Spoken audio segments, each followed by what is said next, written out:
नाजिमा की धमाकेदार वापसी ने नियाजी मंजिल में एक बार फिर तूफान ला दिया है। जिस पल नाजिमा ने नियाजी मंजिल में कदम रखा, उसी पल से घर का माहौल पूरी तरह बदल गया। हर किसी के चेहरे पर हैरानी साफ दिखाई दे रही थी, क्योंकि किसी ने भी ये उम्मीद नहीं की थी कि नाजिमा इतनी जल्दी दोबारा वापस आएगी। लेकिन इस बार उसकी वापसी का मकसद पहले जैसा बिल्कुल भी नहीं है। वह किसी से लड़ने या बदला लेने नहीं, बल्कि अपनी फरियाद लेकर आई है। हालांकि उसके दिल में पुराने जख्म आज भी ताज़ा हैं, और यही वजह है कि उसकी आंखों में दर्द और गुस्सा दोनों साफ दिखाई देते हैं। सबसे पहले फूफी जान की नज़र नाजिमा पर पड़ती है।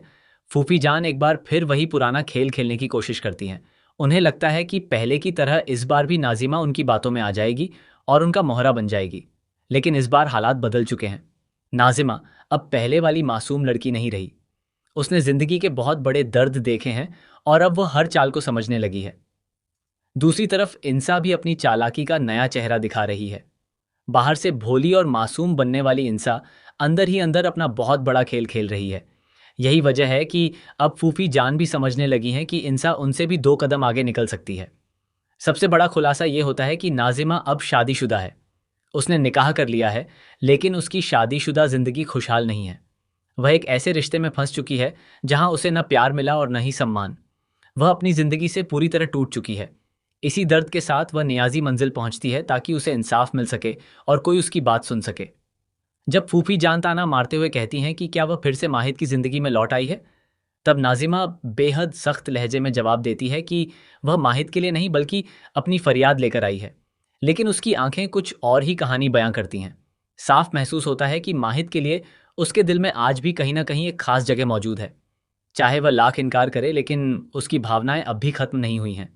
इसके बाद नाजिमा अपने दर्द का ऐसा सच सबके सामने रखती है जिसे सुनकर हर कोई हैरान रह जाता है। वह कहती है कि उसके अब्बू आज भी पुलिस के डर से दर दर भटक रहे हैं। उन्हें जेल भेज दिया गया और उनकी पूरी जिंदगी बर्बाद हो गई। नाजिमा फूफी जान पर आरोप लगाती है कि उन्होंने उसकी जिंदगी उजाड़ दी। वह रोते हुए कहती है कि जो उसके साथ हुआ, वैसा कोई अपने सबसे बड़े दुश्मन के साथ भी नहीं करेगा। उसकी यह बात सुनकर वहां मौजूद सभी लोग भावुक हो जाते हैं। इसी बीच नाजिमा कई बार माहिद से संपर्क करने की कोशिश करती है, लेकिन उसका फोन नहीं लगता। दूसरी ओर कहानी में एक नया मोड़ आता है। फूफी जान ईशा को फोन करती हैं और उससे पूछती हैं कि क्या उसका प्लान सफल हुआ। क्या माहिद ने उससे निकाह के लिए हामी भर दी या उसे अपने दिल की बात कह दी। दरअसल इंसा जानबूझकर माहिद को कश्मीर की खूबसूरत वादियों में लेकर गई है। उसका मकसद सिर्फ घूमना फिरना नहीं, बल्कि माहिद के दिल में अपने लिए जगह बनाना है।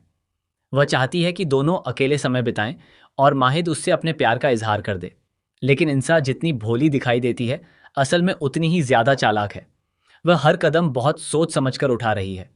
आने वाले एपिसोड में सबसे बड़ा खुलासा यही होगा कि इंसा असली विलेन बनकर सामने आने वाली है।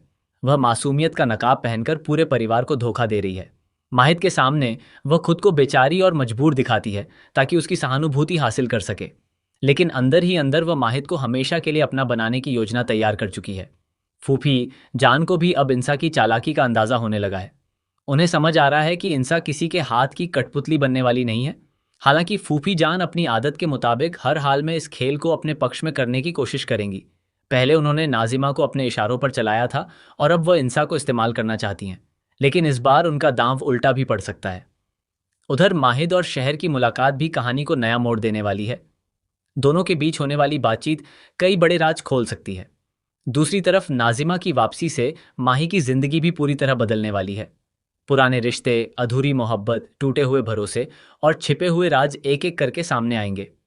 इतना ही नहीं, आने वाले एपिसोड में एक और बड़ा धमाका देखने को मिल सकता है। नाजिमा के पास ऐसा सबूत हो सकता है जो फूफी जान के कई पुराने राज सबके सामने ला दे।